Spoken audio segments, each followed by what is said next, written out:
Mesdames et messieurs et mesdemoiselles, bonsoir, bonjour. La salutation dépend de vos positions précises.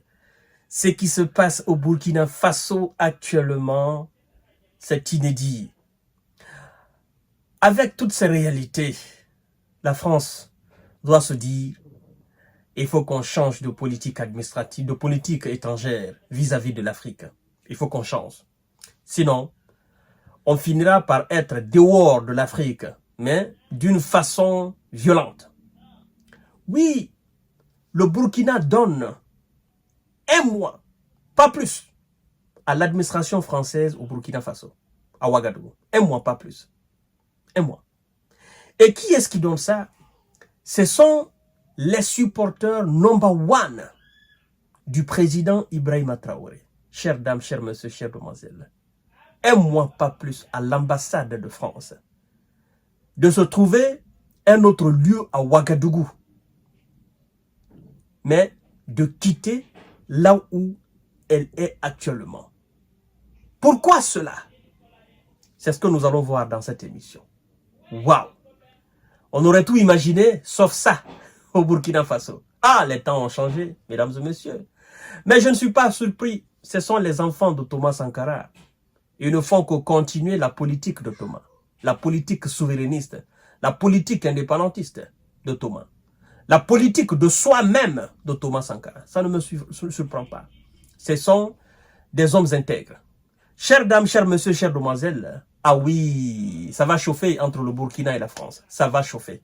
Partagez la vidéo dans tous les groupes possibles. Abonnez-vous sur cette page. Activez la cloche de notification pour ne plus rater mes vidéos. Abonnez-vous sur ma chaîne YouTube. Kanté J Visionnaire, le vrai. Et nous allons directement entrer dans le vif du sujet. Les raisons pour lesquelles cette association qui soutient Mordicus, le président Ibrahima Traoré, les raisons qui les ont poussés à demander et à donner un mois à l'ambassade de France de déménager, c'est ce que nous allons voir dans cette émission. Mesdames et messieurs, les veilleurs d'Ibrahima Traoré veulent que l'ambassade de France déménage. Ah oui, la coordination nationale des associations de veille citoyenne, CNAVC, donne un mois, pas plus, à la chancellerie française pour prendre ses distances avec l'actuelle présidence. Pourquoi? Il donne juste un mois. Pourquoi? Chères dames, chers messieurs, chères demoiselles. Il ne s'agit pas, selon les informations, il ne s'agit pas encore d'aboutir comme au Niger, n'est-ce pas, à la fermeture des services administratifs, n'est-ce pas, français, mais de délocaliser l'ambassade de France ailleurs à Ouagadougou, n'est-ce pas, pour la coordination, la proximité géographique des locaux, n'est-ce pas, des diplomates français avec la présidence de Faso représente une menace pour la sécurité des autorités de transition, une proximité effective. Ah, c'est une vision ça. Oh, les temps ont changé, mesdames et messieurs. L'association qui soutient Mordicus à bras le corps, qui prend Ibrahima Traoré comme son, disons, son bisou, plus que même son or, cette association dit quoi? Là où se trouve l'ambassade et là où se trouve notre président, c'est trop proche. Non, il faut que l'ambassade déménage. Non, non, non, non, non, non. Ça représente quelque chose de grave pour notre président. On n'est pas d'accord avec. Non, on n'est pas d'accord. Trouvez un autre endroit dans Ouaga. Donnez à ces gens-là. Mais qu'ils quittent tout près de notre président. Sinon, ça va chauffer. Et pour ce faire, on donne un mois d'ultimatum. Ils n'ont qu'à trouver un autre endroit. Sinon, ils verront exactement avec quel bois nous nous réchauffons. Pour le moment, c'est pas encore chaud. Mais la température commence à monter.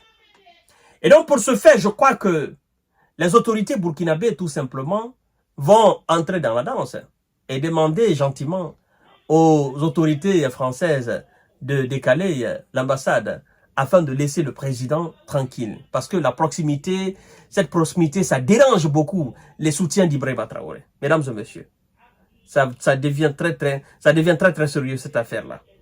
diplomates français, avec la présidence du Faso, représentent une menace pour la sécurité des autorités de transition. Une proximité effective. Vous voyez, on confirme que chacun pouvait constater dans de nombreux pays de l'ancien précaré français sur le continent. Et ceci, prêt, n'est-ce pas, que cette réalité n'était plus de mise au Burkina Faso jusqu'en 2022. Oui. Ah, ça me rappelle d'un chef d'État qu'on dit, il a sauté de l'ambassade, n'est-ce pas, il est rentré à l'ambassade de France. Il a sauté, il est rentré à l'ambassade de France. Je préfère taire le nom du président en question. Mais je crois que vous savez déjà de qui je parle. Et je crois qu'en Guinée aussi, c'était la même chose. Hein? D'accord. Il y a un monsieur qu'on recherchait, qui est par fini est devenu président. Il est aussi allé rapidement à l'ambassade de France. C'est-à-dire, c'est des coins qui sont beaucoup plus proches au fait. Et c'est ce qu'on est en train de confirmer ici. Ben ça, c'était les réalités d'avant. Mais maintenant, aujourd'hui, on ne veut plus cela. Parce que nos États se veulent indépendants et souverains. On ne veut plus de cette proximité-là. Non. L'ambassade de France ailleurs, la présidence du pays ailleurs. Chères dames, chers messieurs, chères demoiselles, jusqu'en 2022. Alors, sous l'ère de Blaise Compaoré, on nous apprend, la présidence avait été excentrée, n'est-ce pas, au palais de Kosiam, à l'écart des embouteillages du centre-ville Ouagalais. En 2022, peut-être soucieux de se dédouaner du luxe, n'est-ce pas, du pouvoir de se lever dans un bunker cerclé de militaires et de civils, de nouveaux hommes forts de la junte, n'est-ce pas, avaient réintégré la primature à quelques encablures de l'ambassade de France pour en faire, n'est-ce pas, sa nouvelle présidence. Et, mesdames et messieurs, vous savez, c'est le cas en Guinée.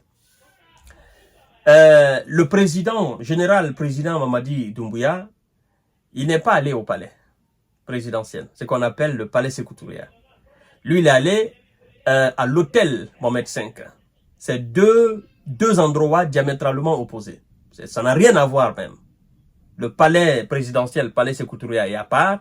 L'hôtel Mohamed V est à part. Et donc, c'est la résidence du président. Mais puisque l'endroit où le président capitaine Ibrahima Traoré a choisi d'être là, est tout proche, naturellement, du palais, de l'ambassade. Hein. Donc, les Burkinabés, les fervents soutiens du capitaine Ibrahima Traoré demandent à ce que l'ambassade déménage. C'est pas le président qui déménage, mais que l'ambassade déménage. Parce que la proximité, elle est palpable. Et eux, ils n'aiment pas ça parce que ça les dérange. Et vous savez pourquoi ils n'aiment pas ça? Il n'y a pas de service de renseignement plus sophistiqué que le peuple. Il n'y a pas. Dans tous les pays du monde entier, il n'y a pas de service de renseignement plus sophistiqué que le peuple. Donc, le service de renseignement qui est le peuple burkinabé, c'est exactement pourquoi il dit cela. Tout se passe devant lui. C'est lui qui voit tout. Parfois, il se tait, le peuple se tait, mais le peuple voit tout. Ceux qui rentrent, ceux qui ne rentrent pas, le peuple voit tout.